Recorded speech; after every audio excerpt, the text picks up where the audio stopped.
programa muni ang pagpakita sa atong provincial government kinahuluhan ni Governor Ibon Roña-Cagas, Vice Governor Mark Cagas sa uban pang mga board members sa Distrito 1 sa atong probinsya. In fact, inyong makita nga sunod-sunod ang mga kalihukan, turnover sa mga proyekto, ang pinaka-importante, ang medical mission din sa Barangay Sonpor sa lungsod sa Santa Cruz. Kini siya usa ka-importante kaayo nga ibuhaton tungod kay usa sa mga problema nining ato ang lungsod, ang health program or ang health problem sa ato mga katawhan. Una nga magpasalamaton kita sa provincial government tungod kay ilahang makita ang ilahang tinudanay ng ipag-igugmok mahal sa katawhan sa lungsod sa Santa Cruz. Nakita ninyo, daghang mga katawhan nga ni-avail sa serbisyo medikal sa atong probinsya. Mapasalamaton kayo ang katawhan sa lungsod sa Santa Cruz tungod sa ipakita ng pag-igugma mahal sa atong gobernador, Governor Ibon Roña-Cagas, kauban sa iyahang kapikas sa kinabuhi o kapikas sa panerbisyo, Vice Governor Mark Douglas Cagas ug sa mga board members nga ilahang gipahigayon ang usa ka importante og nga mga programa diri sa ato ang pinalangga nga lungsod, ang medical mission. Dili lang kani ang ilahang gibuhat kung dili mga proyekto o programa gikan sa ngadto sa naglanlain mga barangay.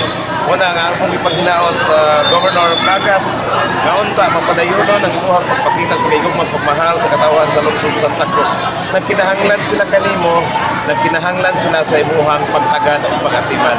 And we are so thankful from the people of Santa Cruz. Maayong buntag o salamat. Salamat kayo, Attorney Jerome Umdalo, sir. Ako diay dakong pasalamatan una ang nagpaluyuan ning maong programa atong manyag na Gobernadora Ibon Roña-Cagas, giubanan sa iyang kapikas kabahin Mark Douglas Chan Cagas IV. O atuang sa pasalamatan atuang mga doctors nga nadiriha, atuang medical mission team, atuang mga UL, mga Cagas Cares. O akong dakong pagtahod, pasalamat sa tuwang amahan sa atong barangay, Kapitan Jennifer Sulamo, kauban siya mga barangay opisyalis. Salamat kaninyo.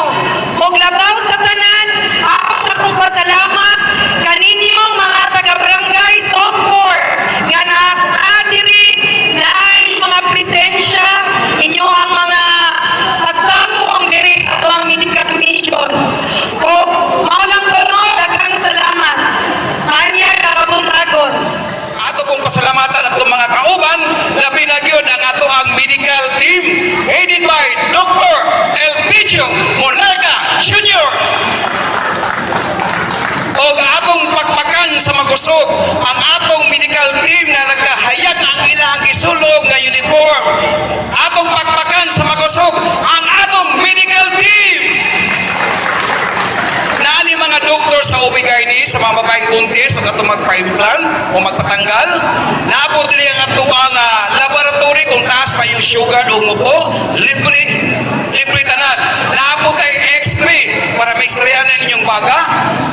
Check up sa mga bata hangtod sa mga senior or hangtong. Naakay tuli, na-opera sa mga bukol-bukol.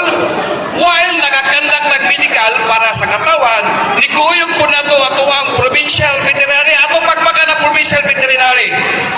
Aron sa paghatag nga libre nga serbisyo sa mga hayop. Doon na tayo pangporga. Doon na tayo animal vitamins. Naatay antibacteria.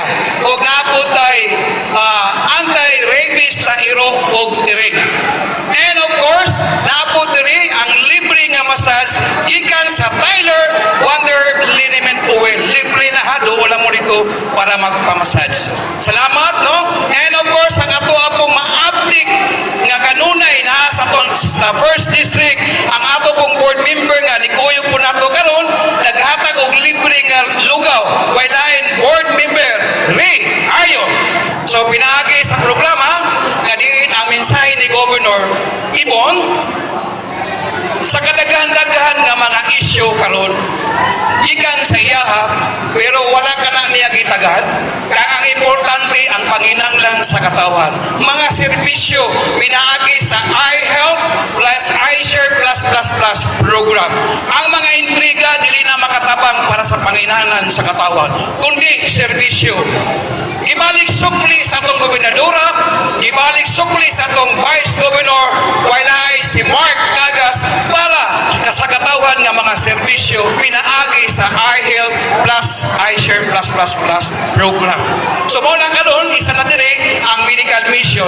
Gani katong nagituig diri kita. So wala ni pili ang medical mission na para ni sa katawan. Uspon ko, walay pili kay serbisyo para sa katawan.